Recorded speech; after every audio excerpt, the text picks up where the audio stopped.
Khodidas Parmar art foundation દ્વારા અને દાતાશ્રીઓના દાનથી વિદ્યાદાન મહાદાન કાર્યક્રમનું આયોજન કરવામાં આવ્યું હતું, જેમાં મા બાપ વિહોણા અને દિવ્યાંગ બાળકોને શૈક્ષણિક કીટનું વિતરણ કરવામાં આવ્યું હતું.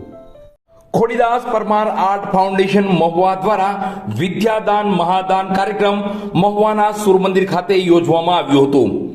મહુવાની 16 શાળા અને હાઈસ્કૂલના જેમ કે શેઠ MN હાઈસ્કૂલ, મન્ના મહેતા કન્યા શાળા, KG મહેતા કન્યા શાળા, મોડેલ સ્કૂલ તલગાજડા, શ્રી સરકારી હાઈસ્કૂલ બોરડી, મહુવા નગરપાલિકાની શાળા નંબર 3, 4, 5, 6, 7, 8, 12, 13, 14, 15 ના ધોરણ 1 થી 12 ના માતા પિતા વિહોણા અને દિવ્યાંગ 80 વિદ્યાર્થીઓને સંસ્થા અને દાતાશ્રીઓ તરફથી નોટબુક, પેન અને વોટર બેગ આપીને પ્રોત્સાહિત કરેલ.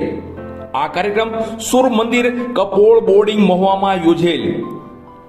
સંસ્થા દ્વારા છેલ્લા 3 વર્ષથી માતા પિતા વિહોણા અને દિવ્યાંગ વિદ્યાર્થીઓની તેમના અભ્યાસમાં ઉપયોગી થાય તેવી શૈક્ષણિક કીટ આપવામાં આવે છે. આ કાર્યક્રમ સહયોગી એવા શ્રી બિપિનભાઈ સંઘવી, રાજુભાઈ ખેમાણી, ભરતભાઈ ચૌહાણ, કિશોરભાઈ મધરુમવાળા, કલ્પેશભાઈ ખોડીપાડ, પંકજભાઈ અગ્રાવત, ભાવેશભાઈ, લાલબાપુ, નિકુંજભાઈ, અશ્વિનભાઈ, માધવભાઈ અને શાળાઓના પ્રતિનિધિ તરીકે શિક્ષકો અને વાલીઓ હાજર રહીને આ કાર્યક્રમને સફળ બનાવેલ. શ્રી વાસુભાઈ જુરાણીએ સમગ્ર કાર્યક્રમનું સંચાલન કરેલ. કાર્યક્રમના અંતે દાતાશ્રીઓ તરફથી ભોજનની સુંદર વ્યવસ્થા કરવામાં આવી હતી.